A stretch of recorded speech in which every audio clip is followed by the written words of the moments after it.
I am your host, Alex, and I am here today with Within Reason. Hello. Would you guys like to introduce yourselves and what you do in the band? Chris, lead singer. I'm Short, guitar. David, bass. Awesome. You should know that already after watching. You should get on that shit. Okay, so how's the tour been so far? Cold as hell. Very snowy. Yeah. Hand warmers have been my best friend the entire tour. Oh, I bet. Other We're than from the that, it's been south. really good.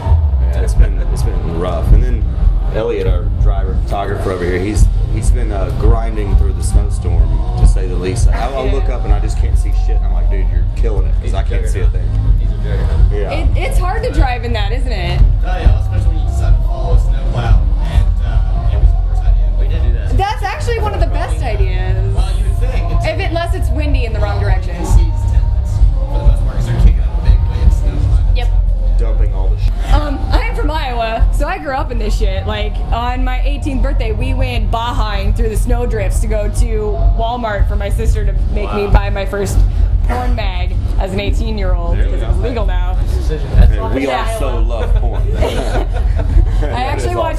Yes. Mom, this is disclaimer. Cover your ears. I watch way too much porn. It's so bad for me. Perfect. We'll get right along. It is. I have no filter. Okay, so you guys actually, this tour was planned for when it wasn't super cold, Yeah. but then there was a really bad bus crash. Were you able to schedule other shows during that time period, or? Yeah, we did. Yeah. We got Pop Evil reached out to us. They're some friends of ours, and they offered us some shows to make up. On the way to the first show of that run, their bus broke down. So we just I went. forgot about that. Did you think you guys were cursed at that point?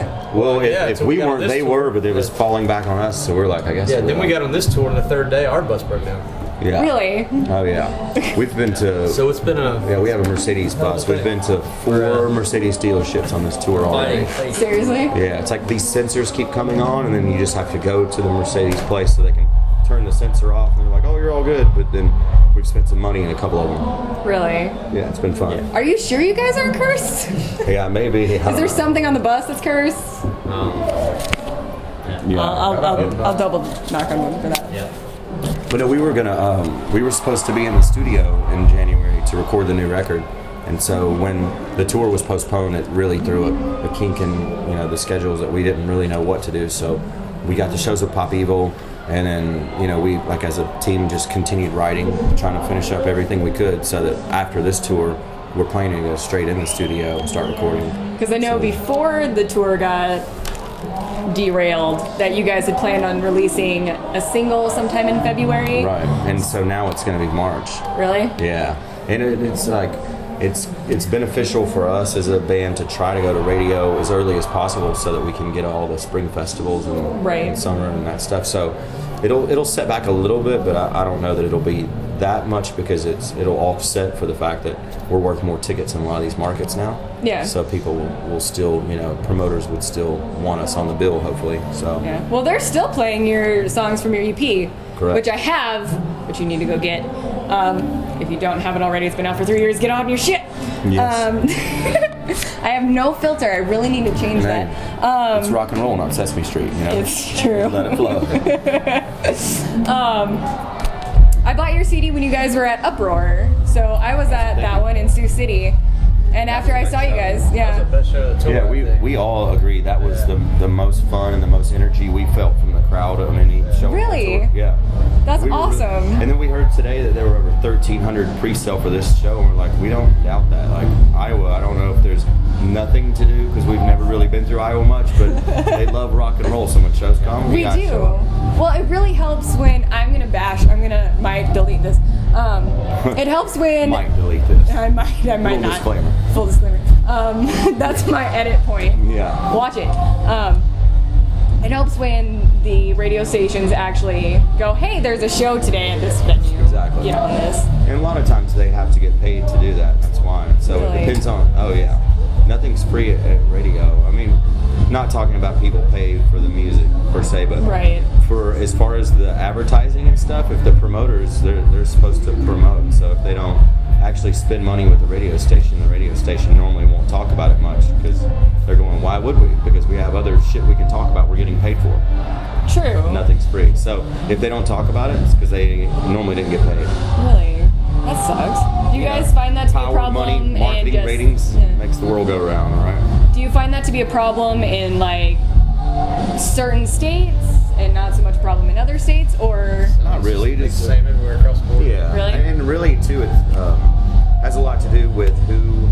If the radio station is necessarily in bed with the venue or the promoter, that they always work together, then there's a great relationship, and it's always a big win for everyone.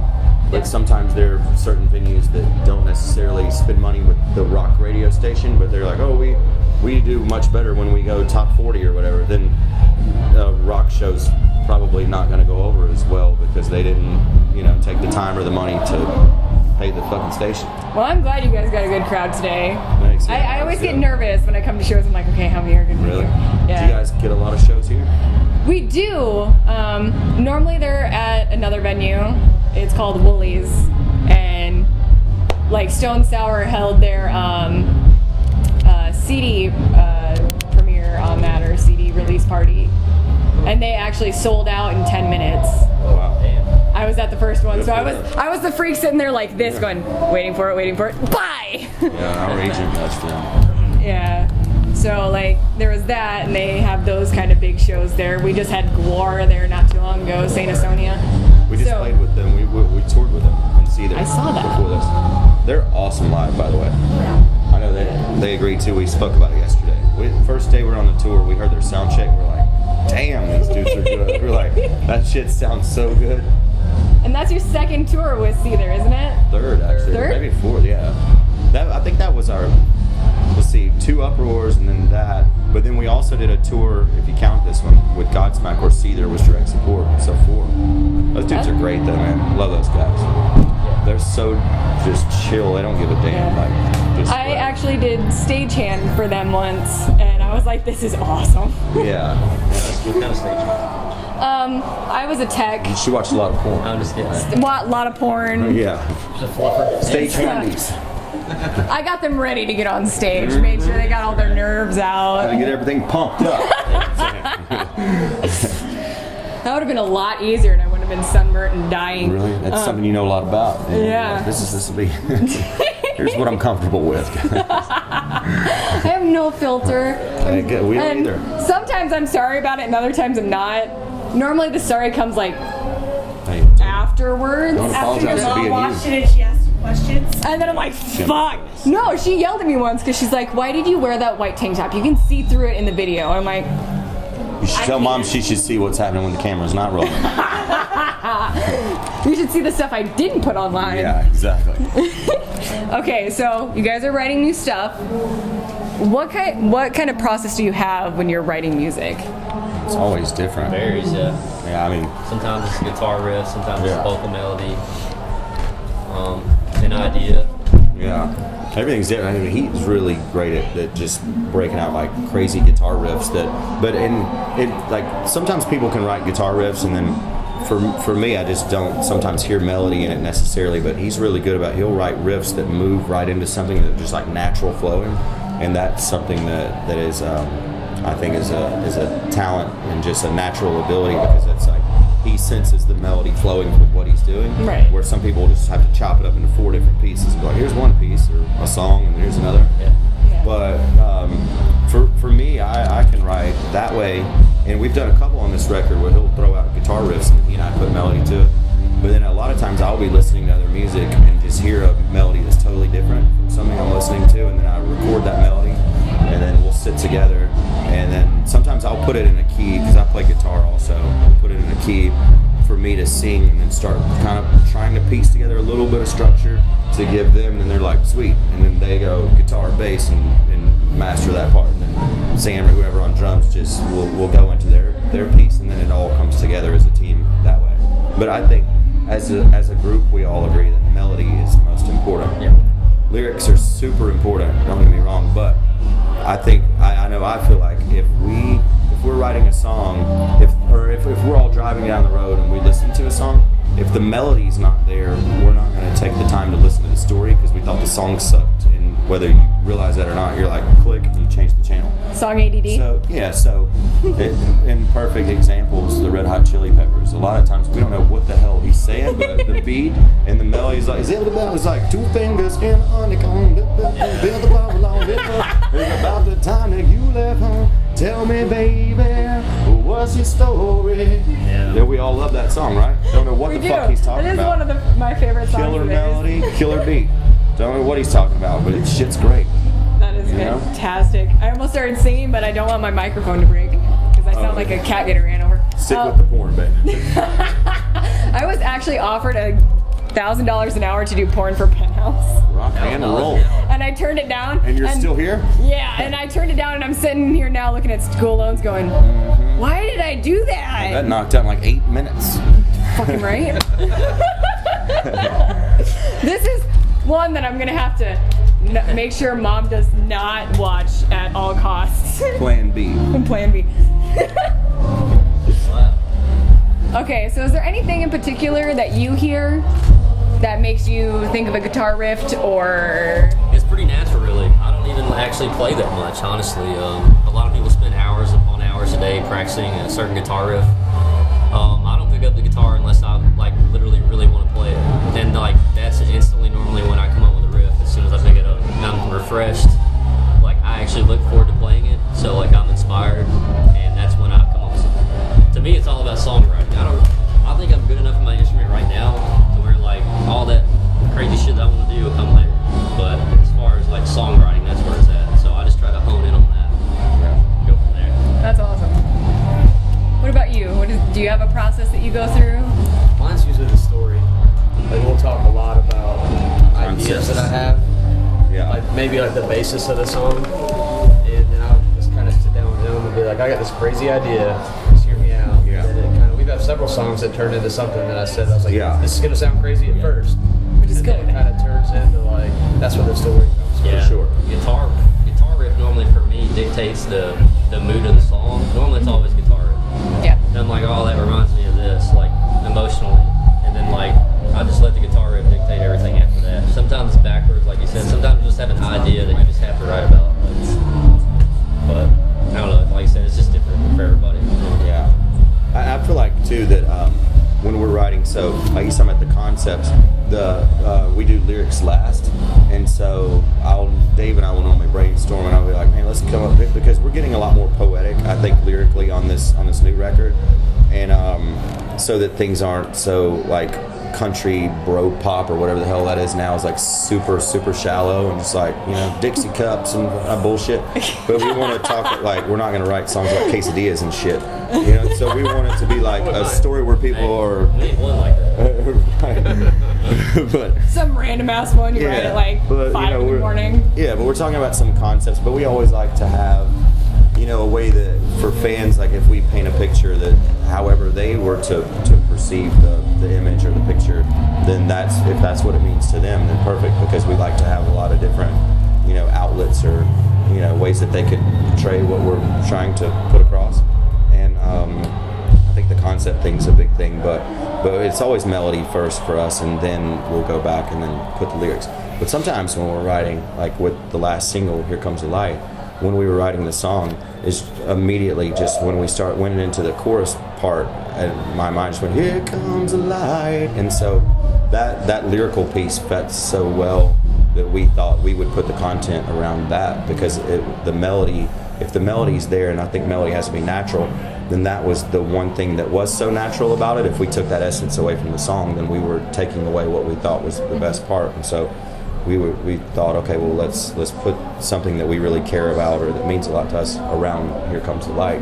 But there were so many different avenues to go with. And I know you guys wrote the script for the music video, right? Yeah. You did. He did, which is a little different than what I wrote the lyrics about, and then he discussed it with me. Yeah, that was part of we'll work on these concepts, but that concept's for our circle. Right. We'll spend all this time and write these songs, but we're not going to tell you what they're about. Yeah, Really? So I shouldn't even bother asking? Is that what you're saying? No, I mean, we don't mind saying. Well, the video was different because it was almost the opposite of what I wrote this song Right. about. Really? I wrote it in a very positive nature, and then he put a total different spin on it.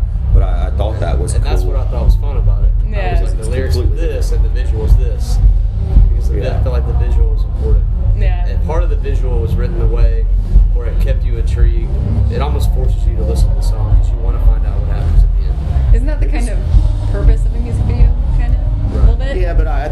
so many people though on a consumer level, when they watch music videos, they think, oh, that's what the song's about. And I've never really been a big fan of music videos because I didn't feel like that they portrayed the thing that I actually thought that the song was about. But who knows what the writer was thinking. But I did like the fact that, like, even though it was a very like optimistic, lighter side of the lyrical content when I wrote the song, and then he came with the idea and said it was a very darker side of the song, and I thought, man, I don't know how fans are gonna think about, you know, the someone who may be being put to death by lethal injection or something. I thought, and then the jail and all, and I thought, wow, this is a total different, you know, spectrum of what we were thinking about to begin with. But then I thought, you know what, maybe that's what's cool about it, that it is completely different, and it shows a whole nother side so that people could see it however they wanted.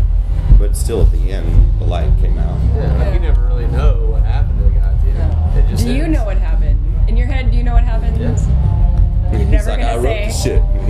Yeah. I know what happened before, and I know what happened after it. I wrote that. We drank beer. There's a long story. There's 3 acts to it, and I just chose the middle act of the video. So there's like how that guy got in that position, and there's like what happens after the girl wakes up. The end of it, you see her eyes open. You're like, Yeah. did it happen or didn't?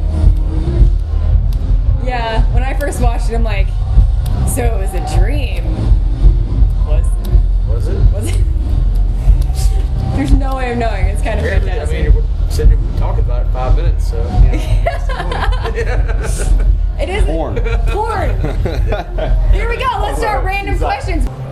First album you ever purchased? Michael Jackson. Well, it was actually given to me. Michael Jackson Thriller. Went to the store, like my mom got it. Yeah, with my own money. With your own money. Actually, Mine was Warren Cherry Pie. No, I remember it vividly. mine I think was Pearl Jam 10. Fucking killer I have purchase. no idea. I don't even remember. I think it was Pearl Jam 10. I don't know if I bought a cassette or a CD. I don't even know why I chose one. Okay, let's go back. I know I bought a Tantric album was one of my first 2 or 3 first Tantric album. You know, I think the thing was though, for me, I had Columbia House. You guys remember that? I think so. It's like you That's not pay like purchasing it 'cause you never paid 'em. Yeah, exactly. We were kids, we didn't have to pay for shit. But it was like, but you could like sign up for this thing and get 16 CDs or whatever. So I was just trying out everything. I'm like, music, love it all. It was like Grateful Dead, U2. I don't even really like U2, but I found out through Columbia House. And I had like Dinosaur Jr. and like Soundgarden, but Mother Love Bone changed my life. Shit. But yeah, but Columbia House I probably got 16 at once. But I think the one after that I really went and bought a CD at the store was Pearl Jam 10, and I know all of us were really highly influenced by the 90s Seattle scene. Who wasn't? If you weren't, you're just a damn idiot. You know, it's a big damn deal. Yeah. You know. Okay, what's one song you wish you wrote? I said this one earlier. I was giving you the bands. I could come right out of the gate right now. Stairway to Heaven.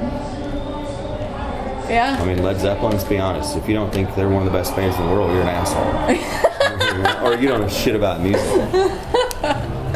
Man, I don't know. That's just a huge question. I'll answer. There's a song by Cole called Bleed. Yeah. Have you ever heard that? It's about like how music makes Oh you yeah, feel. this guy. Yeah, I don't know. I wish I would have thought of it first.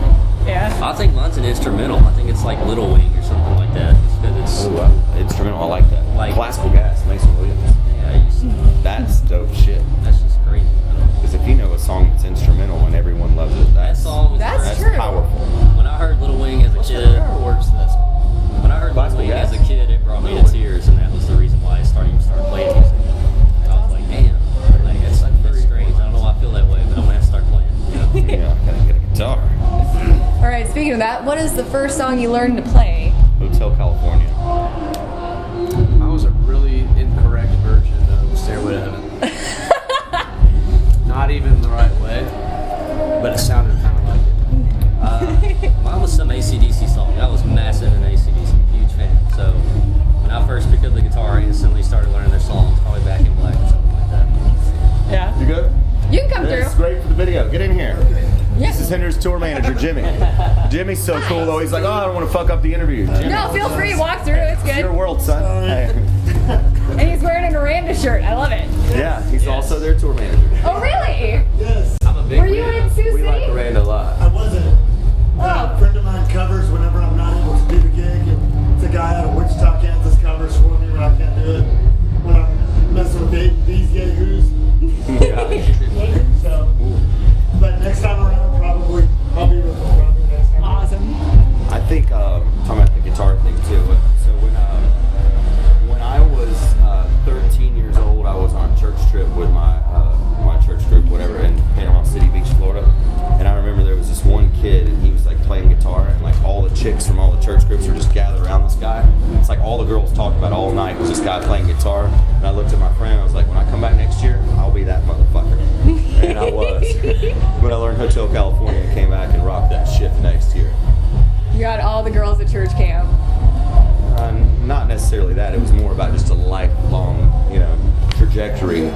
rock and roll Right. music and women. You know what I'm saying? Yep. Best concert you've ever been to? No. Pink Floyd. ACDC. Bruce Springsteen. My sister got to see AC/DC, and 2 people didn't show up in the second row, so she went and stole the seats. I've never been more happily deaf in my life. They're on tour now. We're talking about like as soon as we have a day off that we see they're touring, we're going as a band Yeah, that'd be awesome. with notebooks. How to do this, And looking forward to Guns N' Roses tour this year. right? That's amazing. And they keep releasing like everybody's coming back. Oh yeah. This is confirmed now. Yeah, we've heard some inside stuff. I definitely think they're going to do a good bit this year. I've heard small rumors that Rage Against the Machine may do something this year, but Well, if that's the case, They're doing a fucking- show in Europe, just like one, Yeah. So I remember just one. And I saw it and I'm like, But then again, that's how Guns N' Roses started their deal. Was they're doing one, they're doing Coachella, right? Yeah. Now it's like, oh, maybe they're doing a little more.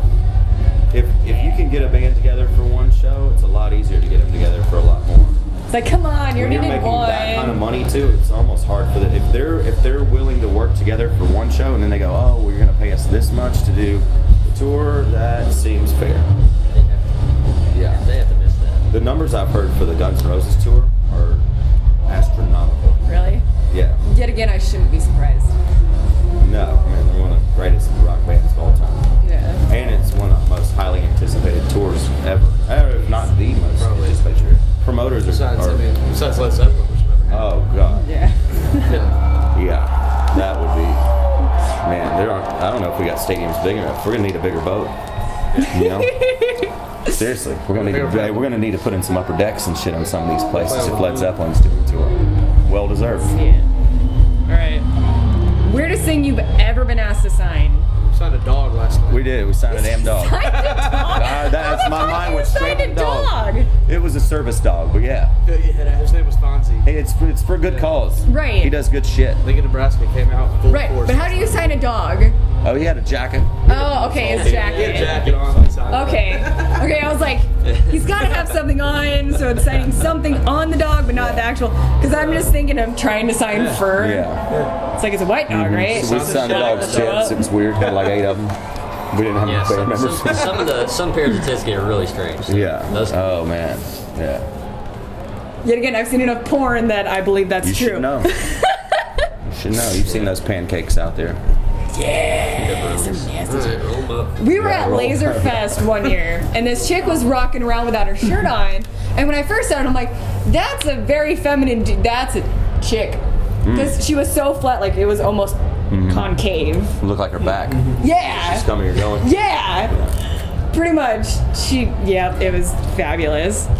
Good Okay. news is you put about $5,000 in there. You get a nice set of tits. Right? May look a little weird. Is that them? Whatever. All right. Do you guys have a pre-show ritual, and what is it? I think we all kind of do our own shit. Yeah, I think we all have our own little routine in our mind that we all do That's and probably to normally become what I do in comfortable. your Go ahead. No, hit it. I normally do take shit. That's one of my pre-show rituals. I just get really, really calm. Probably the only person that ever does that. I can understand. I just get by myself and get real calm. Meditate? Huh? Meditate? I guess. I don't know. I just started doing it like a year ago. It's weird. Okay. This is going to be our last question. What is one piece of advice you would give another band or an up-and-coming band? Educate yourself with the business. I think that to start with the music first, and then I feel like so many people try to put the car before the horse. You know, that they want to try to like be so successful on it. And it's like, first off, it starts with the music, and if you have fans that are really interested in the great songwriting and the music, then you have something there, and then you can build on that. But if you start there, then once you make $1, then it becomes a business, and then take it serious and try to figure out ways to make it bigger every day. Then it starts with the fans, but try not to be an idiot. I think you just have to genuinely love what you're doing. Yeah, There's a lot of that's sacrifice that super. goes every day. Every step you take is another sacrifice. So if you don't love it to begin with, you might as well just keep your ass at home. Yeah, it's a race to the bottom.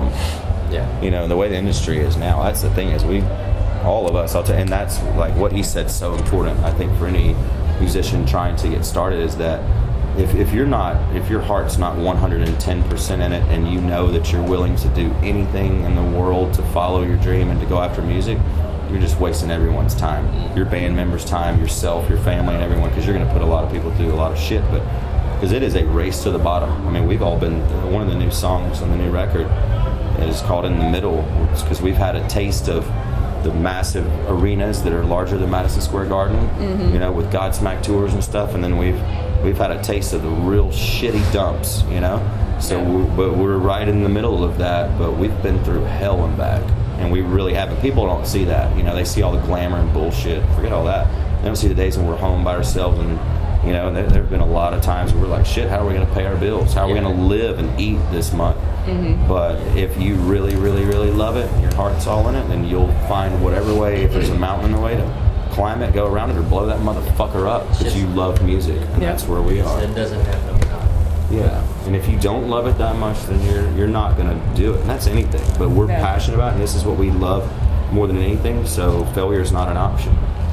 We'll have to find a way to fucking do it. And we've been that way since day one. And here we are, talking with you girls in Des Moines, Iowa. I'm sorry. Right? Killer place, no.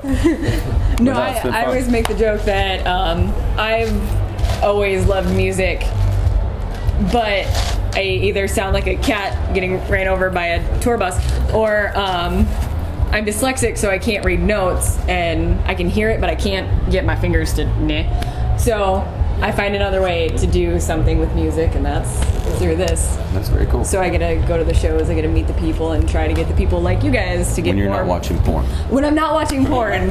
I try to do that at night after I've done all this shit. Right. Okay. My ritual. That's it for A Shot of Rock. I am your host, Alex. This has been my interview with Within Reason, and we'll see you at the Rock Show. Cheers. Cheers. To Iowa.